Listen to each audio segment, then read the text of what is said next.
How to pay respect at a Shinto shrine. Along with Buddhism, Shinto is one of the two most significant religions in Japanese culture.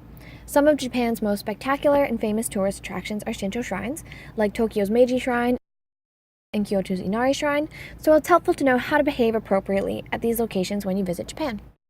The first thing you're going to see at a Shinto shrine is a Torii Gate, which marks the boundary between the consecrated ground and the rest of the world. Bow, and then follow the path underneath the torii. Larger shrines often have you pass under 2 or more tories before the main shrine, and many people skip bowing at the outer gates. Traditionally, you're not supposed to visit a shrine if you're sick, have an open wound, or are mourning, because these are considered causes of impurity. Rules which continue to be more widely observed include not bringing in animals, no damaging or picking fruit from the trees or plants in the shrine area, no smoking or eating outside of designated areas, and no soliciting. It's also worth noting that while technically there are no dress codes for visiting Shinto shrines, it's best not to be barefoot or wear shorts and a tank top. That being said, I wore shorts and a tank top to the Meiji Shrine because I didn't know this rule at the time and no one said anything or seemed upset by what I was wearing. However, this could also be because I'm obviously a foreigner and the Meiji Shrine is a popular tourist attraction. Okay, before entering the shrine, you'll come across a stone basin filled with running water. This is called a Temizuya, which means font of ablutions, and it serves as a purification area for visitors to the shrine. Here you can cleanse yourself with a simple ceremonial purification rite known as Temizu. Note that many Japanese don't get the order right, so don't be embarrassed if you don't get it perfect the first time. Making an effort counts more than dotting all the I's. Okay. I'm just about to go cleanse myself before I go inside. So apparently what I'm supposed to do is rinse my left hand, then my right hand, then rinse my mouth with my left hand, then rinse my left hand again, and then rinse the dipper by letting the remainder of the water roll down the handle. Okay, so let's go get cleansed.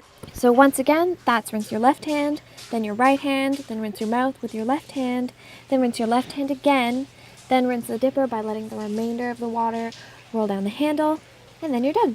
You can see that this lady beside me is much better at it than I am. Quite a few visitors skip the mouth rinsing part of the purification ritual altogether. If you do cleanse your mouth, just remember that you shouldn't put your lips directly on the dipper or drink the water. Okay, now you're ready to proceed to the main shrine building, the Shaden.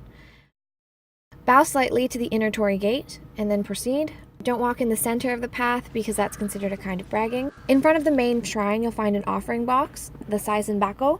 You may want to throw some coins in before you pray, an offering called a Saizen, but this is not obligatory. Many shrines have a bell rope or Suzu rope. Hold the Suzu rope in both hands and swing the rope to ring the bell. Bow twice, clap your hands twice, hold your hands together in front of your heart and pray, and then bow once again. Most people practice this ritual the way their parents taught them, so there are many variations involving different numbers of bows and claps throughout Japan, but that's just the most common one. And there you have it. There are a few optional things that you can also do while visiting a shrine. You can hang an ima or prayer plaque with your wishes written on it. There will be a place provided where you'll see a number of ima hanging called an ima-den. You can buy ima at the shrine office or bring one that you've gotten elsewhere. Periodically, the priests gather up the ima and burn them in a special ritual. And because this is Shinto, worldly requests like love, money, health, and school grades are the norm. And some shrines are famous for a particular kind of request. You can also get a fortune-telling paper called an omikuji. Many shrines also sell candles, which you can light along with your prayer. It's, of course, not necessary, but it is a nice thing to do while you are visiting one of these places. Once again, this is a lot of steps to remember, and it's really more about making the effort than getting everything exactly right. People generally just appreciate if you try your best to do things according to their customs. I've included the simplified steps listed on the visitor's brochure from the Meiji Shrine in Tokyo for those of you looking for an abridged guide. And thanks for watching. If you enjoyed this video, don't forget to like and subscribe.